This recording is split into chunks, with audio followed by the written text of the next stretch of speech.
Good morning dear students, welcome to Manish root India classes. और आज हम लोग जो है आपके क्लास 10th का जो है बायोलॉजी सेक्शन, जैसा कि हम लोग अभी बायोलॉजी का ही कर रहे हैं, आपका जो नेक्स्ट चैप्टर है 6 लाइफ प्रोसेसेस में ही। Good morning dear students, welcome to Manish root India classes. जैसा कि हम सभी जानते हैं कि हम लोग जो है अभी क्लास 10th का लाइफ प्रोसेसेस चैप्टर के बारे में पढ़ रहे हैं, जिसमें मैंने आपको न्यूट्रिशंस के बारे में पढ़ाया था, अर्थात पोषण के बारे में पढ़ाया था, जिसमें मैंने आपको टाइप्स ऑफ पोषण की डेफिनेशन बताई थी और कितने प्रकार का पोषण होता है और उनमें भी कौन सी कैटेगरी है उसके बारे में बताया था। अगर आपने वो वीडियो नहीं देखा है तो डिस्क्रिप्शन में आपको लिंक्स मिल जाएगा, वहाँ पे आप इसको देख सकते हैं। तो पोषण के बाद की बात करें तो जो हमारा नेक्स्ट टॉपिक है पोषण में कि पोषण यानी मनुष्य में पोषण कैसे होता है, यानी न्यूट्रिशन इन ह्यूमंस।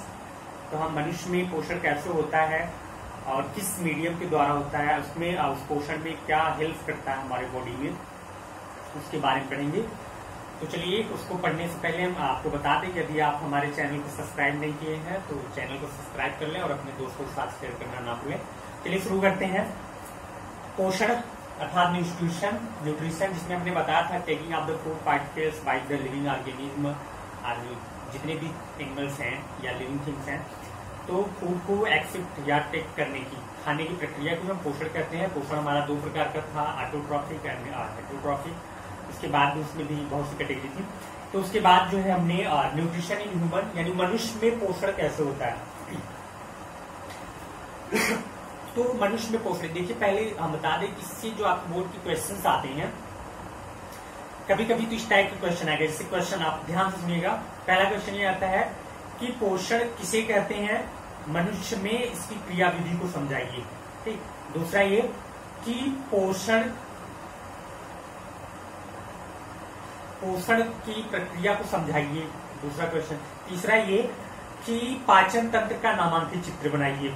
चौथा, गैस्ट्रोइंटेस्टाइनल का जो है चित्र बनाइए या सचित्र वर्णन कीजिए।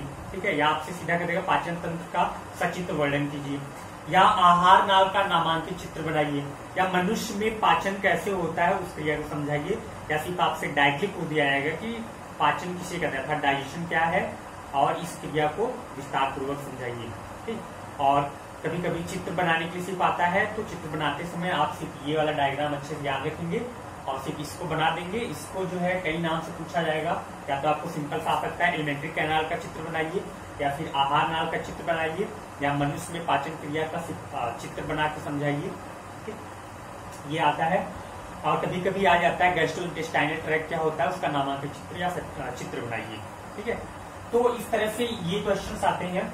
अब उसके बाद क्योंकि आप 10th में है, तो 10th में जो सिर्फ क्वेश्चन मोस्टली आपसे पूछे जाते हैं, ये तो हमने एलिमेंट्री कैनाल की बात कर ली। दूसरा ये कि पाचन क्रिया सिर्फ समझाइए। ठीक है, तो चलिए हम शुरू करते हैं। उसको पढ़ने से पहले हम ये देखेंगे कि पाचन क्रिया जो होती है वो कैसे होती है और किसके द्वारा होती है। तो अगर हम पाचन की बात करें, यानी कि अगर हम पोषण यानी मनुष्य में पोषण की बात करें, अर्थात पाचन की बात हो रही, डाइजेशन को ही हम पढ़ेंगे। तो जो डाइजेशन होता है मनुष्य में, उसके लिए मनुष्यों में यानी आदमी में जो है एक विशेष प्रकार की एक ट्यूब पाई जाती है, अर्थात एक नलिका होती है जो हमारे मुख यानी माउथ से लेके एनस यानी गुदा तक फैली होती है, जिसको हम आहार नाल कहते हैं या एलिमेंट्री कैनाल कहते हैं, या फिर इसे गैस्ट्रोइंटेस्टाइनल ट्रैक्ट कहते हैं, गैस्ट्रोइंटेस्टाइनल ट्रैक्ट। तो इसको हम ये कहते हैं, और इसी के द्वारा जो है मनुष्य भोजन को ग्रहण करता है। क्योंकि भाई पोषण में हम पहले से पढ़ रहे हैं कि भोजन ग्रहण करने की जो विधि होती है वो पोषण कहलाती है। अब मनुष्य कैसे भोजन ग्रहण करता है उसको देखते हैं। इससे पहले जो अदर एनिमल है, जो हमारे एक कोश के जीव होते हैं, वो डायरेक्टली जो है किसी भी भोजन को अवशोषित कर लेते हैं, डायरेक्ट कोशिका में ही, यानी कोशिका में पाचन कर लेते हैं। तो ऐसा पाचन, ठीक है, ऐसा पाचन जो डायरेक्ट कोशिकाओं में होता है, हम उसको बोलते हैं अंतः पाचन। ठीक है, या इंट्रासेलुलर डाइजेशन बोलते हैं। और वह प्रोसेस जिसमें पाचन कोशिकाओं के बाहर होता है उसको हम एक्स्ट्रा सेलुलर या बाह्य पोषण कहते हैं। ठीक है, बाह्य पाचन कहते हैं। तो चलिए पहले हम देखते हैं आहार नाल या एलिमेंट्री कैनाल क्या क्या चीजें होती हैं इसमें और किस तरह से ये हमारे डाइजेशन में हेल्प करता है अर्थात पोषण में हेल्प करता है। तो अगर हम आहार नाल जैसा आप चित्र में देख रहे हैं, आपको कई सारे नेम आपको मिल जाएंगे, ठीक, तो आप इसको देखते रहिए और समझते रहिए। पहला जो हमारा आहार नाल का पार्ट की बात करें तो आहार नाल ये हमारे बॉडी में मुख से लेके एनस तक फैली होती है। इसकी लंबाई लगभग 8 से 10 मीटर तक होती है और इसकी शुरुआत हमारे मुख यानी माउथ यानी पहला जो आर्गन होता है मुख। आप जैसे ही मुख की बात करते हैं तो फिर मुख को आप माउथ को ओपन करेंगे तो बीच में हमारा गुहा यानी एक स्पेस होता है जिसको हम गुहा कहते हैं या बक्कल कैविटी कहते हैं। अब इस बक्कल कैविटी में हमारा टीथ होता है, दांत हो गया, टंग, जीवा हो गई। उसके साथ साथ हमारी 3 जोड़ी यानी 3 प्रकार की ग्रंथियां होती हैं जो कि सलाइवा लार का श्रावण करती हैं और वो भोजन को पचाने में काम करता है। अब ये जो सलाइवा होती है इनकी जो ग्लैंड होती है वो 3 होती है, तीनों जो है जोड़ी में होती है, यानी इस तरह से 6 जो होती है हमारी 6 जो है सलाइवरी ग्लैंड्स हो गई हमारी। उसके बाद यानी बक्कल कैविटी के बाद आते हैं तो जैसे पीछे आप देखेंगे तो एक छोटा सा यहाँ वाला जो गर्दन के ऊपर वाला पार्ट हमारा है इसको हम बोलते हैं फेरिक्स, ठीक है। यानी एक छोटी सी ट्यूब होती है जो हमारे माउथ वाला पार्ट जैसे हमारे माउथ का पार्ट होता है उसके साथ साथ हमारी श्वास नली ये दोनों अटैच होती है, तो वहां वाला जो पार्ट होता है उसको हम फेरिक्स बोलते हैं।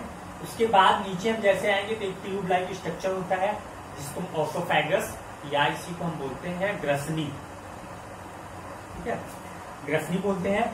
उसके बाद जो हमारा तीसरा जो पार्ट होता है स्टमक या इसको हम अमाशय कहते हैं। स्टमक आ गया। स्टमक के बाद स्टमक जैसे ही आगे बढ़ता है तो स्टमक से एक जुड़ा वाला पार्ट होता है, थोड़ा सा आपको ये सी के आकार का दिखेगा जिसको हम जो है डियोडिनम कहते हैं या इसी को हम बोलते हैं डियोडिनम कहते हैं। और उसके बाद डियोडिनम वाला पार्ट जो होता है ये आगे बढ़ता है तो स्मॉल इंटेस्टाइन यानी ये अगर हम यहाँ से डियोडिनम की बात करें तो ये भी हमारा स्मॉल इंटेस्टाइन में आता है, छोटी आंत में ही आता है, ठीक है। और छोटी आंत का जो सबसे पहला वाला पार्ट होता है उसको हम डियोडिनम बोलते हैं। उसके बाद हम देखेंगे यहाँ से आपको ब्लू वाला दिखाया गया अंदर तक, ये आपका छोटी आंत का ही है स्मॉल इंटेस्टाइन, इसको भी कई कैटेगरी में डिवाइड किया गया है। उसके बाद जो मेन पार्ट होता है जैसे स्मॉल इंटेस्टाइन खत्म होता है लार्ज इंटेस्टाइन की बात आती है, ठीक है, बड़ी आंत। और बड़ी आंत के बाद ये हमारा जो खत्म वाला पार्ट एंडिंग पार्ट होता है इसको हम एनस बोलते हैं। इस तरह से ये हमारे एलिमेंट्री कैनाल की बात आती है, यानी हम जिसमें बताते हैं एलिमेंट्री कैनाल हमारी 8 मीटर अगर लंबी है तो इसमें से हम देखें तो जो पहला हमारा आहार नाल का जो पार्ट होता है वो मुख यानी माउथ हो गया। माउथ के बाद आपका फेरिक्स, दूसरा ओसोफेगस, ओसोफेगस के बाद स्टमक, स्टमक के बाद आपका आता है डियोडिनम, फिर small intestine and large intestine. ये तो मुख्य पार्ट हो गए हमारे एलिमेंट्री कैनाल के भी। अब इसमें भी कई पार्ट्स होते हैं। अब देखिए पहला इसमें जैसे हमने बताया कि माउथ के बाद हमारे बक्कल कैविटी हमारी 3 पेयर्स जो होती है ग्लैंड्स होती हैं। इसमें पहला जो हमारे कान के पास होती है यानी ये कान वाला जो पोर्शन होता है इसके यहाँ पे थोड़ा सा नीचे जो होता है उस ग्लैंड को हम बोलते हैं पैराट्रॉइड ग्लैंड। उसके बाद नेक्स्ट हमारा होता है सब मैक्सिलरी ग्लैंड्स, ये हमारी जो गर्दन की एंडिंग वाली यानी कि ये जो आपका थायराइड ग्लैंड है उसके ऊपर वाला जो पार्ट होता है थोड़ा सा, और हमारे टंग्स के पिछले वाले पार्ट से थोड़ा सा नीचे यानी जीभ के नीचे वाले पार्ट का जो होता है ये सब मैक्सिबुलर ग्लैंड्स। उसके बाद सब लिंगुअल ग्लैंड्स यानी ये जीभ के आगे वाला पार्ट यहाँ पे थोड़ा सा जो पार्ट होता है अंदर उस पे ये अब ग्लैंड होती है, ठीक। फिर उसके बाद ओसोफेगस एक ट्यूब लाइक स्ट्रक्चर होता है जो हमारे बक्कल कैविटी में तो फेरिक्स है, फेरिक्स और स्टमक यानी अमाशय को जोड़ने का काम करता है तथा साथ ही साथ ये जो भी हम भोजन करते हैं उसको माउथ बक्कल कैविटी से अमाशय या स्टमक तक पहुंचाने का काम करता है। अब देखिए स्टमक का जो सबसे ऊपरी वाला पार्ट होता है इसको हम बोलते हैं फंडस। उसके बाद जो मिडिल वाला पार्ट होता है इसको हम बोलते हैं कार्डियक पार्ट, एंड जो एंडिंग पार्ट होता है इसको हम पाइलोरिक पार्ट कहते हैं। अब स्टमक जैसे खत्म हुआ, स्टमक का एंडिंग पार्ट जो है थोड़ा सा कर्व शेप होता है, सी शेप का होता है जिसको हम डियोडिनम कहते हैं, ठीक, डियोडिनम कहते हैं। और डियोडिनम से ही अटैच होती है हमारी लीफ लाइक पत्ती की तरह स्ट्रक्चर होता है जिसको हम पैंक्रियाज कहते हैं या इसी को हम अग्न्याशय भी बोलते हैं और इसको हिंदी में ग्रहणी बोलते हैं, ठीक है। तो इस तरह से पैंक्रियाज यानी कि पैंक्रियाज हो गया जो कि ये भी इससे जुड़ा होता है। और साथ ही साथ डियोडिनम में ही हमारा लीवर से एक लीवर में हमारी ग्लैंड्स होती है, गाल ब्लैडर जिसको हम बोलते हैं। लीवर हमारी ग्लैंड ही है, इसमें गाल ब्लैडर पाया जाता है और गाल ब्लैडर पित्त रस का निर्माण करता है, यानी बाइल जूस का सिक्रीशन करता है और एक ट्यूब जो है निकलती है जो कि यहाँ डियोडिनम में आके जुड़ती है। अब इसके बाद जब डियोडिनम वाला पार्ट खत्म होता है तो डियोडिनम के नीचे आके छोटी आंत स्मॉल इंटेस्टाइन में कन्वर्ट हो जाता है, यानी स्मॉल इंटेस्टाइन, और स्मॉल इंटेस्टाइन यहाँ पे खत्म होती है और यही जहां खत्म होती है वहां से फिर हमारी लार्ज इंटेस्टाइन शुरू हो जाता है। तो ये आपका पूरा पार्ट था एलिमेंट्री कैनाल में।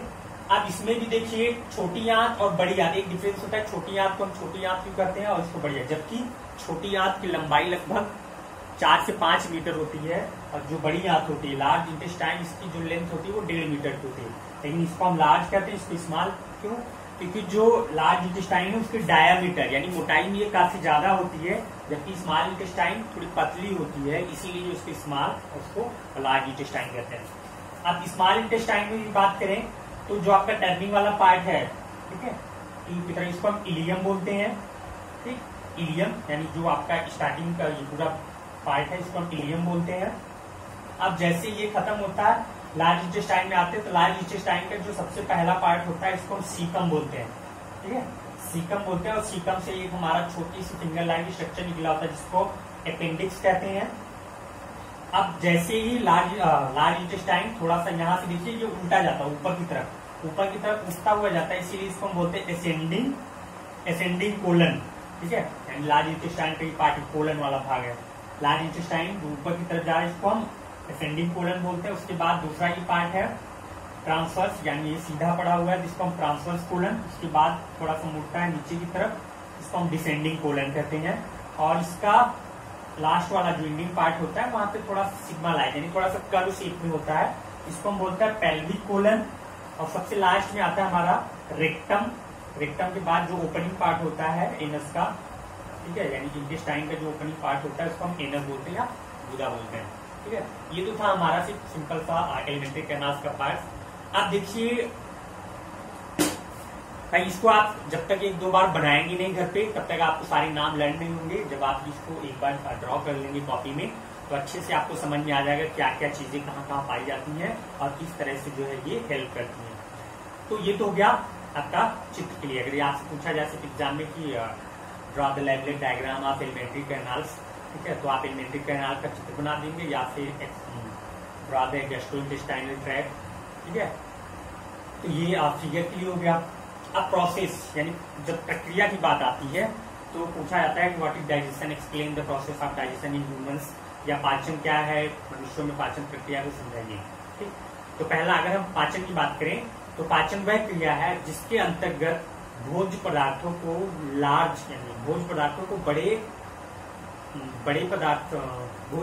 को बड़े पार्टिकल से छोटे पार्टिकल्स में कन्वर्ट किया जाता है, या पाचन वह क्रिया जिसके अंतर्गत भोजन के बड़े भाग को छोटे भागों में कन्वर्ट किया जाता है या परिवर्तित किया जाता है, ठीक। और ये तो हो गया पाचन। अब पाचन तंत्र दूसरा आता है। पाचन तंत्र क्या होता है? वे सभी अंग जो पाचन क्रिया में भाग लेते हैं उसको हम पाचन अंग कहते हैं, और इन सभी अंगों को मिला के हम पाचन तंत्र कहते हैं, यानी ये सब अंग मिलकर एक तंत्र का निर्माण करते हैं, उसी को हम पाचन तंत्र कहते हैं। अब जो पाचन होता है मनुष्य में वो एक नलिका में होता है, एक ट्यूब में होता है जिसे हम आहार नाल या एलिमेंट्री कैनाल कहते हैं, ठीक। अब एलिमेंट्री कैनाल क्या होती है? एलिमेंट्री कैनाल यानी कि आप इसको लिखते चलें साथ में। जैसे पहला आपका जो पाचन होगा, यानी आपने पहले रीडिंग लिखी पाचन में आपने बताया कि पाचन क्रिया के अंतर्गत बड़े भोज्य पदार्थों को छोटे भोज्य पदार्थों में बदला जाता है, ठीक। उसके बाद आता है आपका पाचन अंग की बात अगर करें तो वे अंग जो पाचन क्रिया में भाग लेते हैं वो पाचन अंग कहलाते हैं। उसके बाद आपका आता है पाचन तंत्र। वे सभी अंग जो पाचन क्रिया में सहायक होते हैं वो सब मिलकर एक तंत्र का निर्माण करते हैं जिसको हम पाचन तंत्र कहते हैं। अब पाचन तंत्र के बाद आता है पाचन जिसमें होता है उसको आहार नाल कहते हैं। आहार नाल या इसी को हम एलिमेंट्री कैनाल कहते हैं, आहार नाल। अब देखिए आहार नाल क्या होती है। तो आहार नाल एक ट्यूब लाइक यानी एक नलिका स्वरूप संरचना होती है जो हमारे मुख से लेके गुदा तक फैली होती है। ये कई भागों में विभक्त होता है। पहला जो पार्ट होता है वो हमारा माउथ के बाद ओसोफेगस के बाद स्टमक के बाद हमारा स्मॉल इंटेस्टाइन और लार्ज इंटेस्टाइन। ये तो सिर्फ इतने पार्ट्स हैं।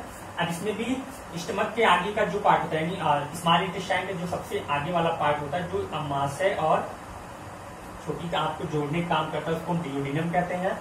स्मॉल इंटेस्टाइन का जो सबसे मिडिल वाला पार्ट होता है उसको हम इलियम कहते हैं।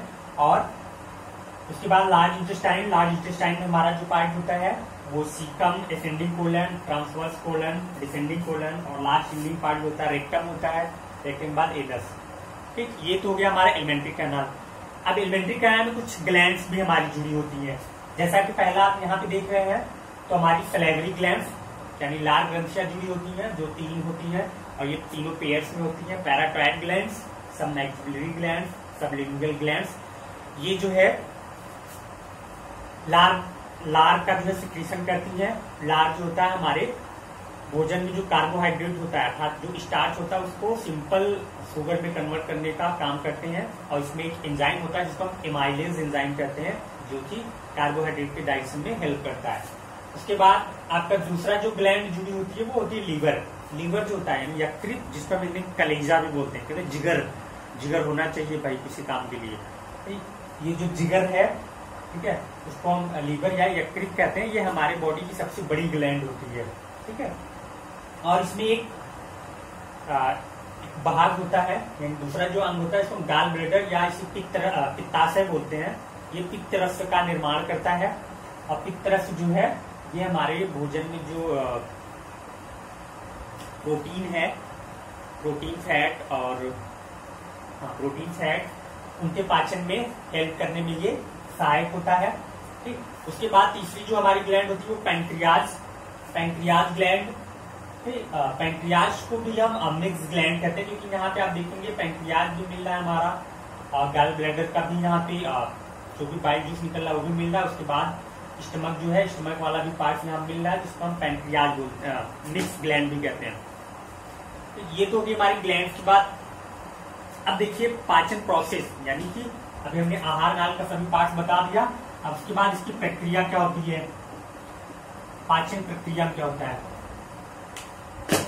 अब देखिए पाचन क्रिया, हम जैसे ही भोजन को ग्रहण करते हैं यानी माउथ में आपने लिया, माउथ के बाद भोजन जो है आपके मुख गुहा में जाता है।